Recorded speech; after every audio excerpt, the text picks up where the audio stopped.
Olá, caros alunos e alunas, vamos para mais uma aula do nosso curso de História para o primeiro ano do ensino médio.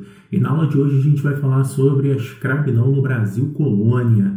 A gente vai perceber aí algumas características importantes desse modelo escravista da sociedade portuguesa colonial e depois, digamos assim, a manutenção dessa escravidão no momento do Brasil já independente. O objetivo é que a gente consiga definir na aula de hoje algumas percepções históricas bem significativas, como, por exemplo, a diferença entre uma sociedade com escravo e uma sociedade escravagista. A gente observar que a escravidão ela vai ser, digamos assim, mantida através da violência, através da negociação.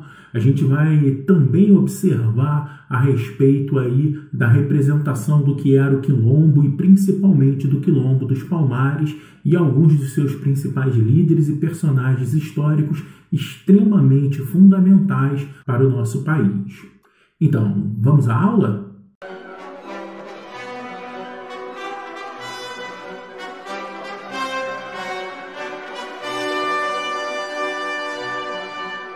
Começamos aí percebendo de cara que a condição de escravo ela não vai ser necessariamente só de africanos que chegam aqui no Brasil. Muitos indígenas eles vão ser utilizados como mão de obra em várias localidades aqui da colônia Brasil.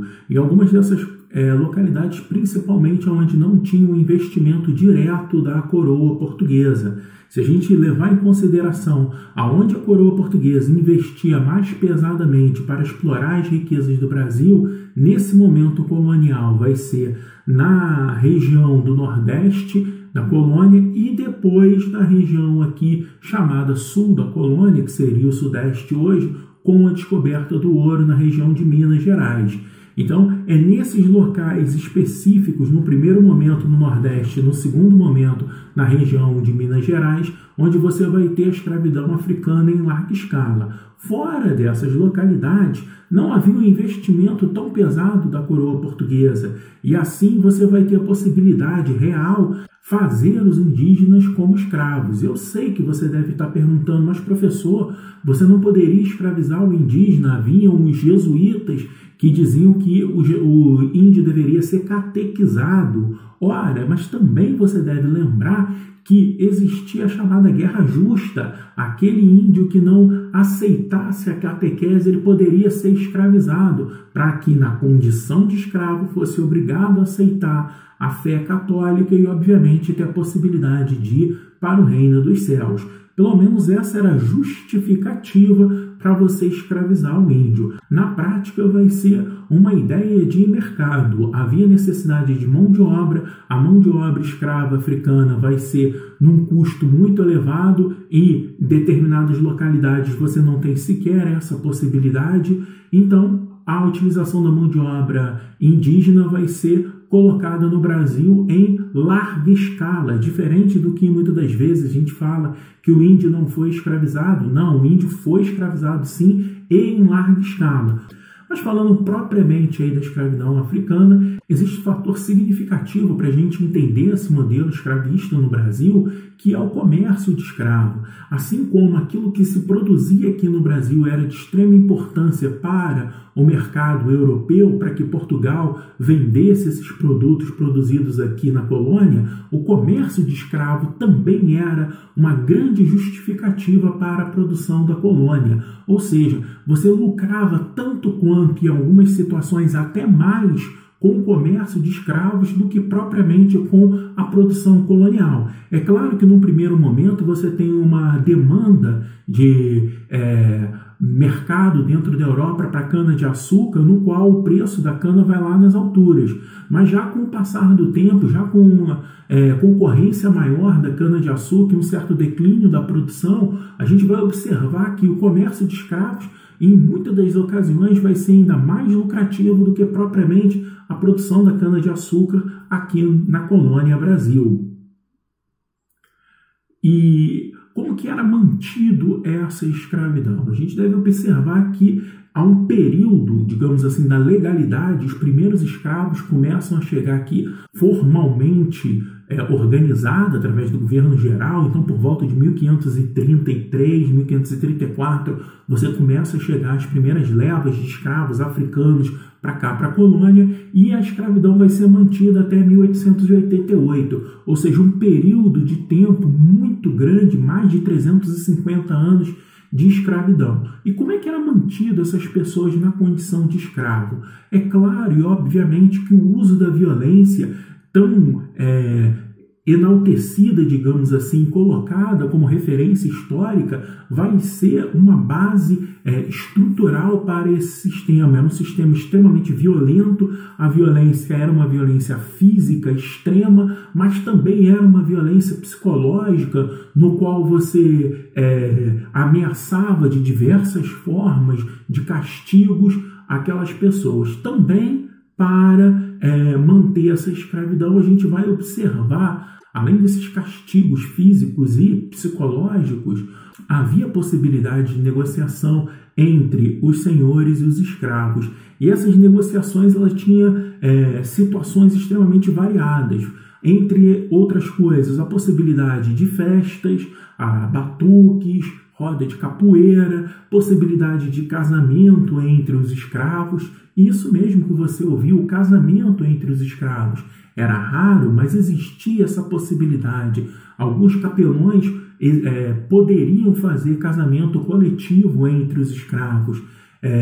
Havia também a possibilidade de batismo, ou seja, o escravo nascia e a sua mãe queria batizá-lo na Igreja Católica. Algumas possibilidades também do próprio senhor de engenho ser padrinho do escravo nascido e batizado ali. Então havia todas essas possibilidades de negociação e, claro, a maior de todas elas, a alforria, naquela que o Senhor prometia que se o escravo se mantivesse no trabalho sem fazer nenhum motim, nenhuma rebelião, ele poderia alcançar a liberdade depois de tanto tempo, ou de determinado tempo, melhor dizendo, de trabalho. É claro que essas negociações eram sempre tensas e muitas das vezes você tinha senhores de escravos mais suscetíveis a negociações e senhores de escravos menos suscetíveis, escravos mais suscetíveis a negociações e escravos menos suscetíveis.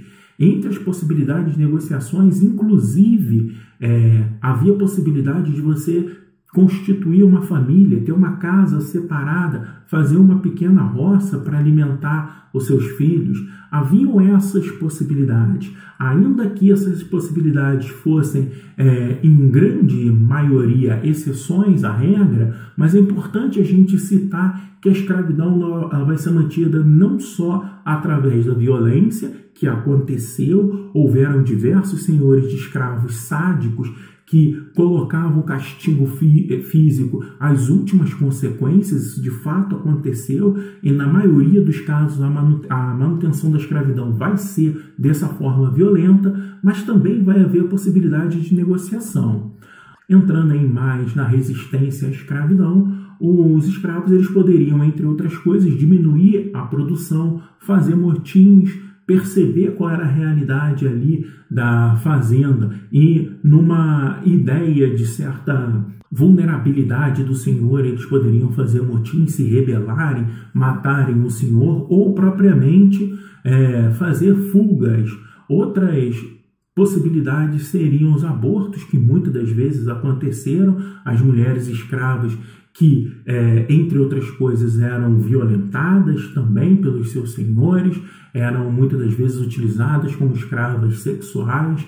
É claro que na maioria das vezes o trabalho, no caso feminino das escravas, era o trabalho dentro da casa grande, digamos assim, onde essas escravas trabalhavam em serviços domésticos, serviam de amas de leite e por aí vai.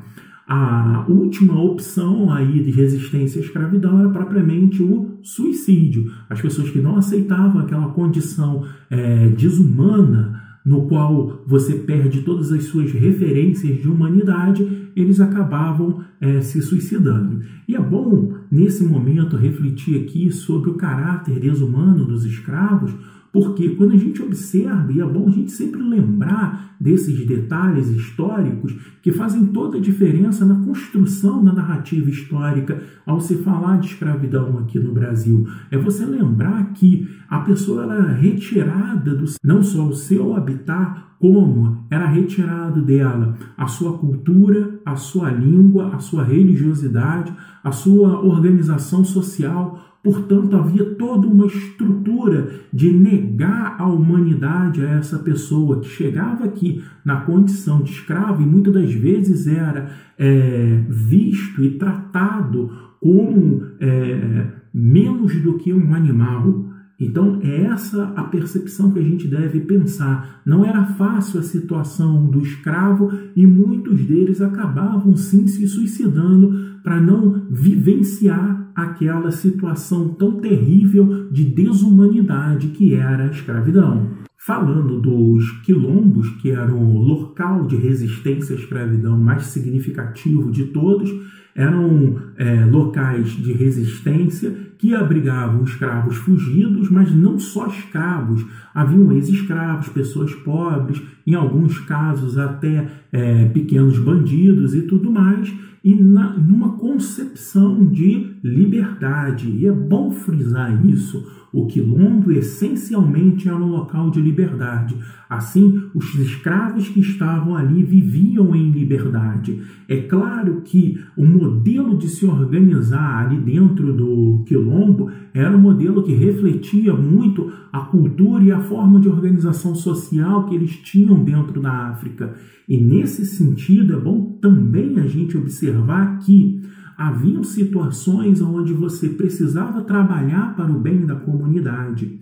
E nessa situação de trabalhar para o bem da comunidade, num trabalho coletivo, muitas das vezes as pessoas que estavam ali eram obrigadas a contribuir com esses trabalhos. O que é diferente da gente entender a existência de escravidão dentro do quilombo. O quilombo, por sua essência, era um local de liberdade. Portanto, não há nenhum relato histórico, nenhuma prova material que possa dizer para a gente que havia pelo menos um quilombo a existência de um trabalho escravo. O que existia era, em determinadas situações, uma obrigação de trabalho na lavoura para sustentar a própria coletividade.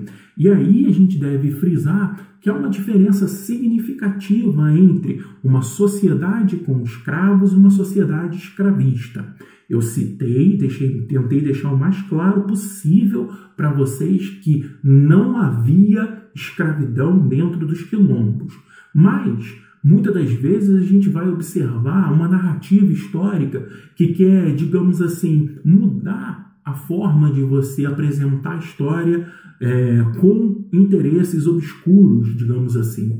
E aí as pessoas vão falar assim, poxa, mas na África havia escravidão, aqui no Brasil, colônia, havia escravidão. Então por que o sujeito africano ele era tão contrário ao modelo de escravidão aqui no Brasil, se em África havia também? A gente deve, digamos assim, refletir muito bem sobre os conceitos e diferenciar uma coisa da outra.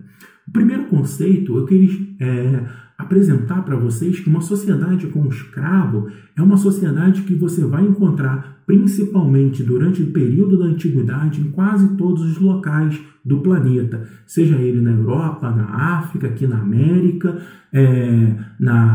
no Oriente, em todos os lugares você vai encontrar uma sociedade com escravo. Uma sociedade com escravo é aquela sociedade que tem a sua forma de organização de poder, ela tem a sua estrutura econômica e existe a escravidão como um elemento econômico secundário a essa sociedade. A sociedade africana, ou as, no plural, pela diversidade africana, elas não tinham uma estrutura voltada para a escravidão. O que existia era um modelo de desenvolvimento econômico próprio, no qual a escravidão era um elemento secundário e nunca o principal, diferente do que vai acontecer numa sociedade escravista, tal qual a gente teve aqui no Brasil colônia e depois no Brasil independente, no primeiro e segundo império.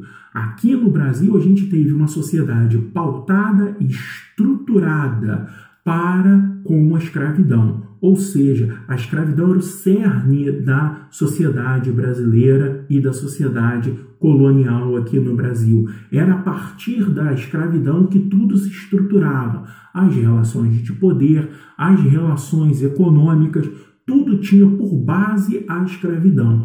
Tanto foi assim que o Brasil ele se torna independente e para se manter a unidade territorial é mantida a escravidão, e assim que a escravidão termina, o Império também termina. O Império acaba 1 ano depois da escravidão, para a gente perceber o quanto era uma estrutura de poder enraizada na cultura que se configurou dentro aqui, inicialmente da colônia e depois do Brasil independente.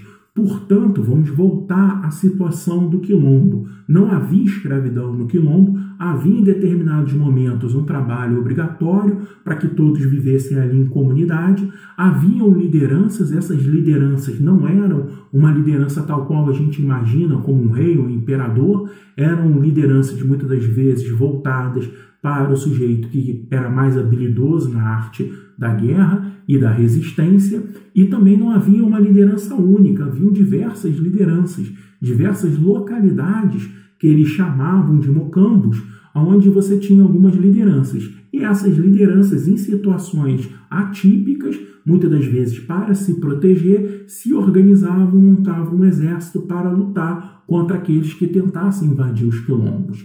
Uma outra percepção importante é que a gente vai ter quilombos gigantescos, como que eu vou falar agora, o quilombo dos Palmares, mas também quilombos muito pequenos, cada um com sua característica, seu modelo e estrutura social, todos eles levando em consideração aqueles elementos de estrutura de poder encontrado em África. E aí, é claro, falar sobre os quilombos, você necessariamente tem que falar sobre o maior de todos os quilombos, o quilombo dos Palmares.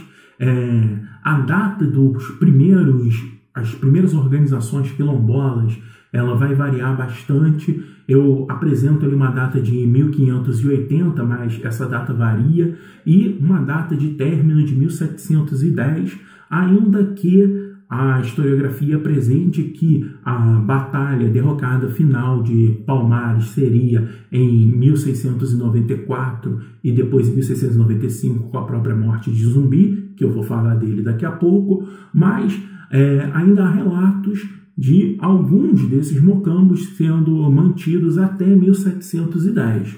Eu vou colocar aqui o apontador para que a gente possa observar. A região onde tem o quilombo dos Palmares é uma região muito grande. Região essa que pega um pedaço do estado da Alagoas e um pedaço do estado de Pernambuco. É uma série de mocambos no qual se formava ali o quilombo dos Palmares.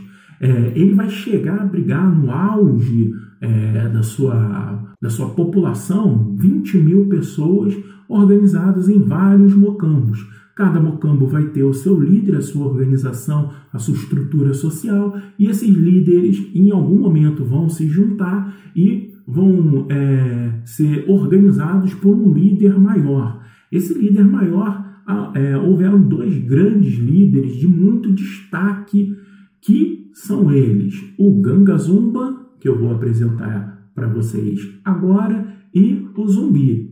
E claro, também a esposa de Zumbi, Dandara. Então, quando a gente sempre fala sobre quilombo, sempre vem a imagem de Zumbi, é importante e necessário que venha a imagem de Zumbi, mas pensar também em Ganga Zumba, que era um dos grandes líderes. Qual vai ser o problema? Professor, se o Ganga Zumba era um grande líder, por que Zumbi dos Palmares entrou para a história e todo mundo lembra de Zumbi e nem tanto de Ganga Zumba? Bom, Palmares ele vai crescer, vai haver uma certa disputa entre poderes. O Ganga Zumba era tio do Zumbi e vai haver uma certa disputa e principalmente uma discórdia entre os dois, principalmente porque vai chegar negociantes mandados pelo rei de Portugal tentando fazer com que Palmares se renda. ou seja, Palmares destitua a sua função de quilombo. E para essas negociações vai ser oferecido que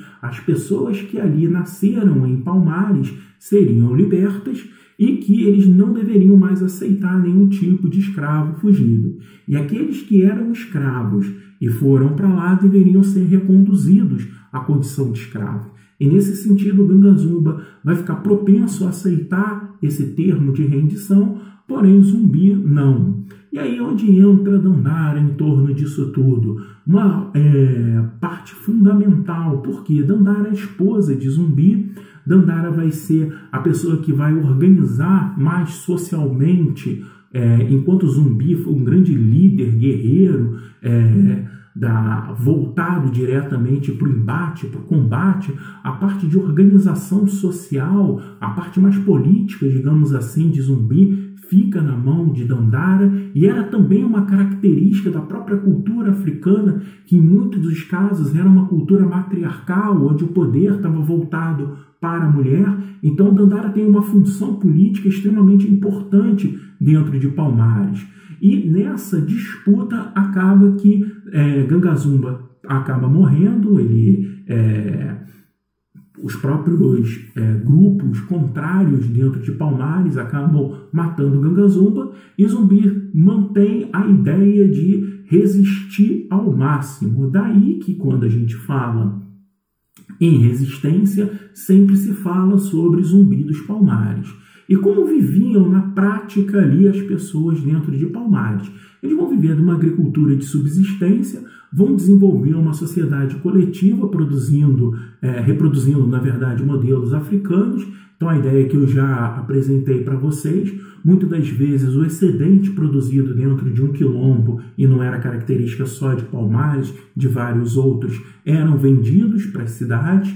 Então, diferente de muitas das vezes a gente pensar que quilombo era um local escondido que ninguém sabia, muito pelo contrário, a maioria dos quilombos era abertamente um local onde as pessoas sabiam e alguns até comercializavam. É claro que à medida que o quilombo começava a ganhar muita notoriedade, muita força, ele se tornava um empecilho direto ao poder do Estado português, e nesse caso ele vai tentar ser destruído. É o que vai acontecer com Palmares. O problema é que, como Palmares era muito grande e havia uma tática quase que de guerrilha por parte da população de Palmares, no qual eles atacavam e fugiam, buscavam sempre uma tática melhor de ataque, dificilmente eles paravam para enfrentar as tropas coloniais. Então, nesse sentido, haviam ataques das tropas coloniais em locais específicos e achavam que, por vencer aquela batalha momentânea, teria destruído Palmares, e assim Palmares ele vai ganhando cada vez mais notoriedade e expandindo o seu poder territorialmente. É claro que a gente vai chegar a um momento que não tem como, vai montar-se um exército muito grande, cerca de 10 mil soldados com canhões de guerra, liderado por Domingos Jorge Velho, e no final das contas eles vão acabar destruindo quase que por completo Palmares em 1694. Zumbi vai lutar até onde ele pode, acaba tentando uma guerra mais de guerrilha, retrocedendo, e mesmo assim ele acaba sendo morto no dia 20 de novembro, tanto é que o dia 20 de novembro passou a ser uma data significativa de reflexão sobre a resistência cultural por parte dos negros. Claro, o grande símbolo de Zumbi dessa resistência, e como eu disse, o Palmares, alguns mocambos ainda vão permanecer até 1710. Agora acabou, obrigado por assistirem essa aula, até a próxima, valeu!